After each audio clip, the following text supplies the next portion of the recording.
The car sat in the far corner of the lot, almost ashamed of itself. It leaned slightly to one side, one tire half flat. The paint faded into the dull gray of time and neglect. No one parked near it anymore? No one gave it more than a second glance? It was the kind of car people assumed belonged to no one. Or worse, to someone they didn't want to know, but inside that battered shell was the fragile pulse of survival. The back seat was stuffed with blankets that barely held warmth, old grocery bags filled with diapers and cracked bottles, and a tiny stuffed rabbit missing one ear. There was a baby seat in the middle, strapped down with care even though the car hadn't moved in days. The windows were fogged from inside. Not from the weather, but from breath and hope and quiet desperation. Layla hadn't slept more than an hour at a time in weeks. Every night was the same dance. Her son Zayn would stir in the dark, his tiny face twisting in discomfort. First a soft cry, then a louder whimper, until she lifted him into her arms and gently rocked him, whispering songs she barely remembered from childhood. Songs her grandmother used to hum when storms rattled the windows of their little house back in. Ouagadougou.now, she sang in the cold. She sang to mask her own trembling. She had named him Zayn after her grandfather, a man whose presence had once been a fortress in her life. A man who taught her that silence was never weakness and that love was louder when it had no audience. Her grandfather had passed the same year she gave birth. She never got to introduce them, but she whispered his name to her son every night, hoping the soul of the man she loved would find its way into the boy she was now trying to keep alive. Layla hadn't always lived like this. There was a time she thought her life would unfold, like the pages of a modest but beautiful story. She had made it through 2 semesters of nursing school. She had rented a small studio apartment, worked weekends at a pharmacy, and saved every spare dollar. She didn't need much. She only ever wanted peace, but peace unraveled quickly when she married the wrong man. He was charming at first, soft-spoken, attentive. Then the first time he raised his voice, she blamed herself. The first time he raised his hand, she stayed. By the time she left, it wasn't just for her. It was for her child, with nothing but a diaper bag, an almost empty phone, and a car she wasn't sure would survive the journey. She fled. The silence from her family was swift. Her mother didn't want the scandal. Her siblings were tired of the drama. Layla stopped trying to explain. She simply drove until the city lights blurred and her tears dried into resolve. Now she lived in this car. She parked near gas stations and strip malls and back alleys. She memorized which businesses didn't tow at night. She rationed baby formula like medicine. She spent mornings washing Zayn in public bathrooms, apologizing every time he shivered. Her own hunger became background noise. When people looked at her, she smiled not because she felt joy, but because it disarmed suspicion. Some offered her change, others gave her pity, but most just looked through her like she was glass. Her invisibility hurt more than their judgment. It meant she could disappear completely and the world would keep turning without pause. Zayn, unaware of all this, still giggled at shadows. He pointed at birds outside the window. He clapped when she bounced the rabbit across the dashboard. He was the light she clung to, the reason she swallowed her pain and kept going. He had no idea his crib was a car seat, or that lullabies were sung to silence fear rather than inspire dreams. Then one morning something shifted. It was cold. Not freezing, but the kind of cold that creeps into your bones and makes your fingers stiff. Layla was dozing off in the passenger seat, her arms wrapped around Zayn like a second blanket, when a black car pulled into the lot. She barely noticed at first. People came and went. But this car didn't park and leave. It paused, then the door opened. She looked up. A man was walking toward her. Not quickly, not hesitantly, with purpose. His coat was simple, his face unreadable, but his eyes, they carried something she hadn't seen in a long time. Not pity, not suspicion, just presence. She panicked for a moment. Her body stiffened, instinct overriding logic. She clutched Zayn tighter, angling her body between the stranger and her child. Fear had become her first language. Too many people had approached with good intentions only to reveal hunger for something else: attention, validation, control, but the man didn't come closer than the edge of the car. He didn't knock. He didn't crouch down and make a show of concern. He simply looked at her gently and without judgment. "Are you okay?" he asked. 3 words. No assumptions, no accusations. Just an opening. Layla wanted to nod. Wanted to. Like, that was easier than the truth. But her lips wouldn't move. Her eyes, tired and raw, gave her away, and in that fragile pause between silence and response, something shifted inside her. She didn't know his name yet. Didn't know that. He was Ibrahim Traore. That he had once carried the weight of a nation on his back and still made time to notice. A mother curled up in a car with her baby. All she knew in that moment was that someone had finally stopped. Not to judge, not to question, but to truly see her. And that, after everything felt like the first miracle, Layla didn't open the car door. Not right away. For a long moment, she just stared at the man standing outside, unsure whether this was real or another false flicker of hope. The city had a way of playing tricks on her. Sometimes she dreamed of rescue, of someone knocking softly and asking how they could help. But those dreams always ended with silence, with morning light revealing nothing but cracked windshields and the same pile of blankets folded at her feet. But this man didn't walk away. He didn't grow impatient or glance at his phone or shuffle awkwardly like people did when they didn't know what to say. He simply stood there as if his being present was enough, as if it was the most natural thing in the world to stop and wait, to offer time without demanding anything in return. Eventually, Layla rolled the window down halfway. Her voice, when it came, was guarded. "We're fine," she said quickly. The man tilted his head slightly. "I didn't ask that," he replied. "I asked if you're okay." She blinked. The difference between those two questions hit her in the chest. One was mechanical, the kind people asked because they felt they had to. The other was honest, and it didn't let her hide behind politeness. She hesitated, looking at her son sleeping in his bundle of scarves and coats. His small breaths fogged the window. His cheeks were pink from the cold. "No," she whispered, "we're not." The stranger didn't smile in that sympathetic, empty way people do when they want to end a conversation. He just nodded. And then he did something Layla didn't expect at all. He sat down right there on the pavement beside her car. No cushion, no complaint. He crossed his legs and looked up at her like she wasn't someone to be pitied, but someone to be listened to.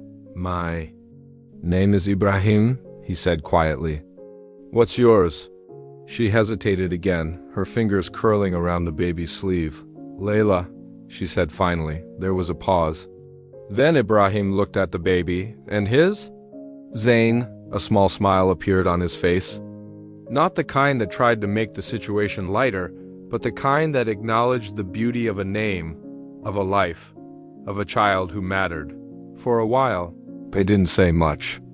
Layla wasn't used to silence that didn't feel threatening. She wasn't used to someone waiting patiently for her to speak, without interruption or advice or hidden intention. Eventually, the dam cracked. She told him about the night she left.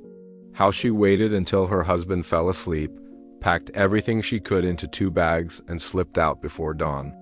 How she had driven for hours without knowing where she was going.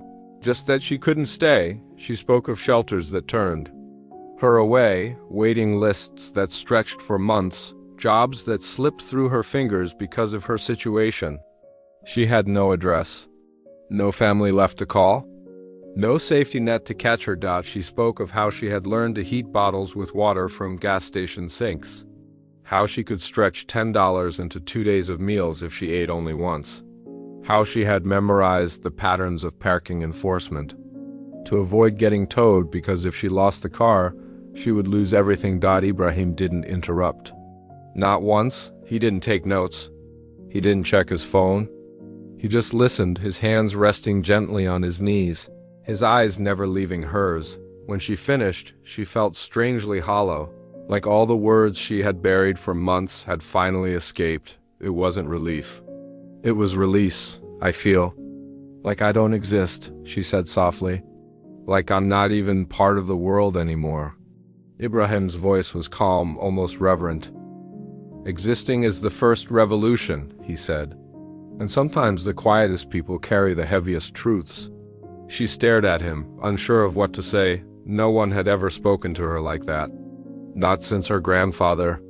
Not since she left. Home, he rose slowly, brushing dirt from his coat, and looked at the car. Can I bring you some warm food? He asked. Layla didn't know how to respond. She was too used to offers with strings attached. But something in the way he asked felt different, like he wasn't offering charity. He was offering dignity. She nodded.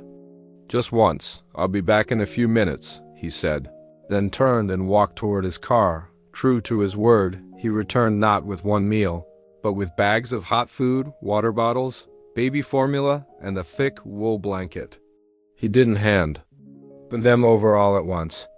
He placed them gently, one by one, on the hood of her car like sacred offerings. Then he stepped back. Layla reached out and touched the blanket.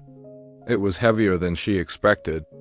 It smelled clean, like a house with a working heater. She didn't cry. Not yet, the tears hadn't come. Thank you, she said, her voice shaking. Ibrahim nodded again. No one should live like this, especially not a mother with her child. He handed her a folded piece of paper with his number. Call me if you need anything tonight, anything. Then he walked away. No speeches. No grand exit. Just a quiet departure, like he had simply paused his own life for a moment to step into hers.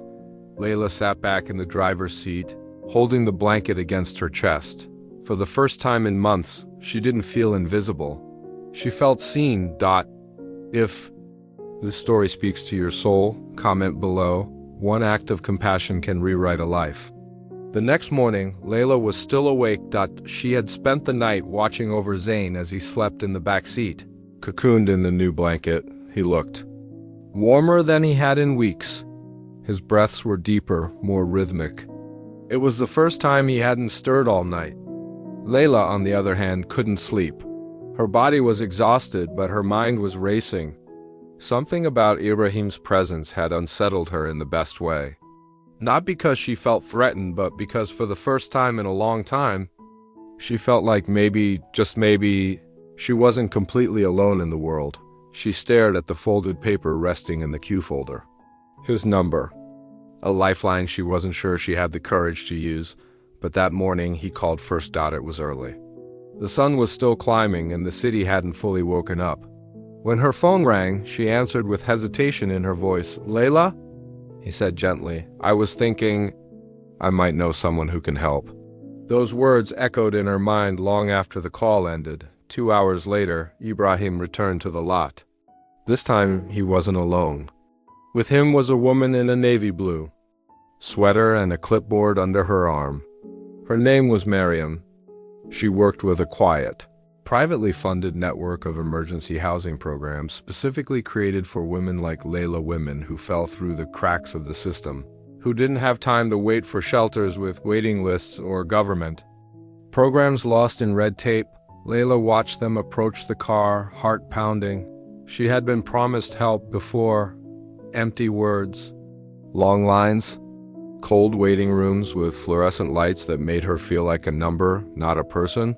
But this felt different. Mariam didn't ask invasive questions. She didn't interrogate or dig. She just smiled softly and said, "Would you like a room with curtains that open to the morning sun?" The words were simple, but they felt like poetry. Later that day, Layla followed their car in her own, terrified that somehow it would vanish at the next stoplight. Her hands trembled the whole drive. Zain gurgled happily in the back seat, unaware of the shift that was coming. For the first time, the gas tank was not her biggest concern.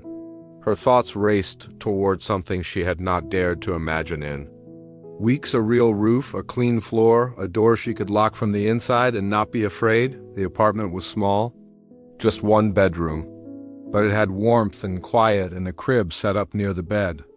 There was a welcome basket on the table filled with essentials: diapers, wipes, a bag of baby cereal, a warm towel, and a note that read simply, You are safe here. Layla stood in the center of the room for a long time, her bag still over her shoulder, her baby in her arms, as if afraid that putting him down would make it all disappear. The sunlight spilled through the open curtains and landed on her face. She closed her eyes. It felt unreal. She placed Zayn gently in the crib, watching as he stretched and settled into the soft sheets. Then, for the first time in weeks, she sat down on a real bed, not a car seat, not a cold floor. A mattress that didn't shift beneath her weight. She didn't mean to cry, but the moment her body touched the fabric, the tears came. Silent at first, then harder. She cried not out of pain, but from the overwhelming relief of being able to finally exhale. Ibrahim stayed just long enough to see her settle in. He stood quietly near the door, watching as she moved through the space like someone stepping into a dream. He said nothing, and that silence meant more than any speech could have. Before he left, he approached her and placed a small envelope on the nightstand. She opened it after he was gone.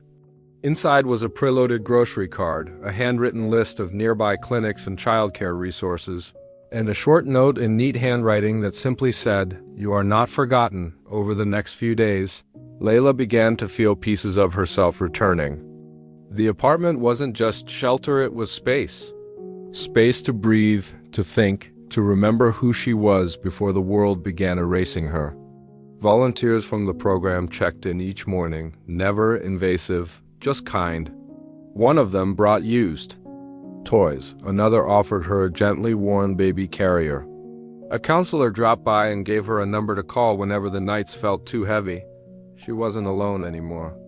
And not because of a government agency or a rescue team, but because one man chose to stop. One man looked into a car window and saw a mother, not a problem. A baby, not a burden.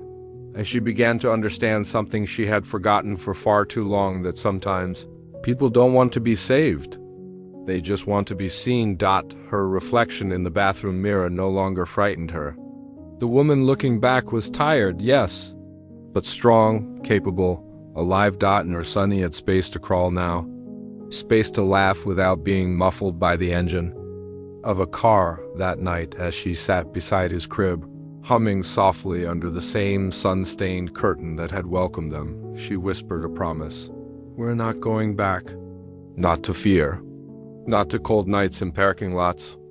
Not to the silence of being invisible. If this moment speaks to you, comment below. One act of compassion can rewrite a life. Layla's first job came 3 weeks later. It was part-time, early mornings, just a few hours before the sun painted the sidewalks golden. A local cafe tucked between a laundromat and a bookstore had posted a handwritten sign. Help wanted, no experience necessary. Just heart. She almost didn't walk in. She had stood across the street for nearly 20 minutes, staring at the window, while bouncing Zayn gently against her chest in the sling. Her palms were sweaty. She rehearsed her introduction in her head a dozen times. But eventually she stepped inside. The owner, a woman in her late 50s named Carmen, looked up from behind the counter and smiled before Layla even spoke. She didn't ask about references. She didn't frown when Layla explained she might need to bring her baby sometimes if childcare couldn't be arranged. She just nodded slowly, as if this was the most natural request in the world. "You can start tomorrow," she said. "We've all needed someone to give us a chance." The calf smelled like warm bread and cinnamon. It became Layla's sanctuary. She cleaned tables, learned the espresso machine, handed out muffins to early morning commuters who never noticed the quiet strength behind her gentle smile. And when Zayn gurgled from the back corner, Carmen would scoop him up like he was her own grandson, giving Layla space to work. She still lived in the small apartment, but now it felt different. It wasn't just temporary shelter, it was the beginning of a home. She decorated with paper drawings and flowers and plastic bottles.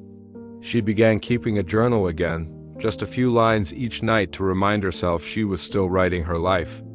Zayn had learned to crawl now, and every inch she moved across the floor reminded her they were moving too. Forward, away from the shadows. One morning, a customer at the cafe noticed her folding up her apron at the end of her shift. She was tying her coat around her waist and wrapping Zayn into the sling when the woman paused beside her table. "Are you the young woman from that piece?" she asked gently. Layla's heart skipped. "What piece?" "The article about the shelter program. The mother who got help from someone unexpected." Layla didn't know what to say. She hadn't agreed to have her story shared publicly, at least not with names or photos. But one of the volunteers had anonymously written about her, about how one man quietly changed the course of her life by choosing to stop, listen, and act without expecting anything in return. The article had traveled further than she imagined. It made its way into inboxes, onto community boards, into discussions at council meetings. Local residents began donating supplies to the shelter. A retired teacher volunteered to provide childcare. A retired nurse offered resume training. Momentum began building in places she had never set foot in, and none of it had Ibrahim's name attached. Not once. He hadn't spoken about what he did. He hadn't posted about it online or sought credit. He never even returned to the cafe where Layla worked. But his impact was everywhere, quiet fingerprints left behind on the fabric of real change. Week after the article spread, Layla received a letter slipped under her apartment door. There was no sender name, just elegant handwriting and a small pressed flower inside. The note read, "What you are building will last longer than fear. Keep going." She stared at those words for a long time. She read them out loud to Zayn, who clapped. His hands like he understood. Maybe he did. Maybe children feel things we forget how to name. Not long after, the program that helped Layla was expanded through new funding. A small grant, inspired by private donors moved by her story, allowed for more rooms, more emergency beds, more mothers like her to find refuge before it was too late. Layla was invited to speak at a community gathering not as a victim, but as a survivor. She wore a white blouse someone had gifted her and stood behind a microphone with trembling hands, her baby giggling on Carmen's lap nearby. She told them the truth. That she didn't need someone to save her. She just needed someone to see her, to open a door, to believe she could rise. And when she finished speaking, there was no applause at first. Just silence, thick and sacred, the kind that holds reverence instead of noise. Then came the clapping. Not loud, but meaningful as she stepped down from the podium. One man in the back stood up quietly and slipped away. Before she could get a better look, she didn't need to. She knew who it was. If this story moves something deep in your heart, comment below. One act of compassion can rewrite a life. Years passed, though time never felt like it moved in straight lines for Layla. It folded and curved. Sometimes crawling, sometimes rushing like a tide she couldn't control. But through it all, there were small, beautiful constants. Zayn's laughter in the morning, the smell of toast from the cafe, the feel of her own handwriting in the journal she had kept without fail every night before bed. Each page filled with quiet triumphs, each entry a testimony that she had survived, then lived, then finally begun to thrive. Zayn grew quickly. He had his grandfather's eyes, the same kind Layla once saw reflected in Ibrahim's, eyes that held questions and courage all at once. He was curious, fearless, the kind of child who asked strangers their names and left people smiling without understanding why. She enrolled him in school with shaky hands and a full heart, walking him to the front steps of the building like she was delivering her whole life to the world. He didn't cry on his first day. She did. The cafe remained her anchor, but soon it became more than that. Carmen passed the keys to her one quiet afternoon without ceremony. "This place is yours now," she said softly, placing the keys on the table between them like a final blessing. Layla couldn't speak. She simply nodded, tears sliding down her cheeks as the weight of the moment settled on her shoulders. Weight she was finally strong enough to carry. She renamed the cafe Zayn's Table. People came not just for the coffee or the bread, but for the atmosphere that wrapped around them, like a story waiting to be heard. She started hiring women who had stories like hers. Women who had slept in cars. Women who had fled homes that weren't homes at all. She trained them, paid them fairly. reminded them they were valuable before the world ever decided so. It was never about charity. It was about dignity, about becoming the door someone else could walk through, and yet, in all that time, she never saw Ibrahim again. There were sightings. Stories passed from one grateful person to another, a man in a dark coat showing up in quiet corners, paying for hotel rooms without names, slipping envelopes of cash into mailboxes of single mothers behind on rent, attending funerals for people no one else remembered. But no one knew where he came from. No interviews. No social media, no spotlight. Just a man who appeared, gave, and disappeared again. Sometimes Layla wondered if he was even real. Maybe he was just the name she gave the turning point in her life, a symbol, a myth. But every time she looked at Zayn, she remembered the weight of that blanket, the feel of warm food on a freezing morning, the way his voice cut through fear like light through fog. One day, a letter arrived. It was tucked beneath the cafe's door before sunrise, resting on the mat like a whisper. There was no return address. Inside, one simple line: "You built more than a life, you built a path." Layla folded the letter carefully and placed it in her journal. That night, she closed the cafe alone. The chairs were stacked. The lights were dim. Outside, the street lamps cast a soft glow on the sidewalk, and rain tapped lightly against the windows. She made herself a cup of tea and sat at one of the tables near the front. She could still picture the version of herself who once lived in that car, brittle, invisible, terrified of hope. She wanted to reach back through time and take that woman's face in her hands. Tell her that she was not broken, that something extraordinary was already on its way. Across from her sat Zayn now, tall and wild-haired, sketching something in his notebook. "What are you drawing?" she asked. He looked up, grinning. "It's a superhero," he said proudly. "But he doesn't wear a cape. He just helps people and never tells anyone." She smiled, heart catching in her throat. "What's his name?" she asked. The boy thought. For a moment, pencil resting at his lip. "Ibrahim," he said. She laughed softly, then looked out the window. There was no one outside. Just the glow of the night and the sound of the rain, and still, she felt it, the presence of something larger. Something quiet and holy that had once stepped into her darkest night and left behind a seed that bloomed. Not all miracles are loud. Some arrive like a man standing silently beside a car, asking nothing more than, "Are you okay?" Some never leave a name, some never ask to be remembered, but they are always. And when the world tries to forget what compassion looks like, it is stories like Layla's that remind us that seeing someone truly seeing them can change everything, that a baby once rocked to sleep in a car seat now sleeps in a warm bed. Not because the world is fair, but because someone made a choice to care. That kindness, even when no one is watching, always finds its way back into the light. Let the silence of this story live in your heart. Let it bloom into action.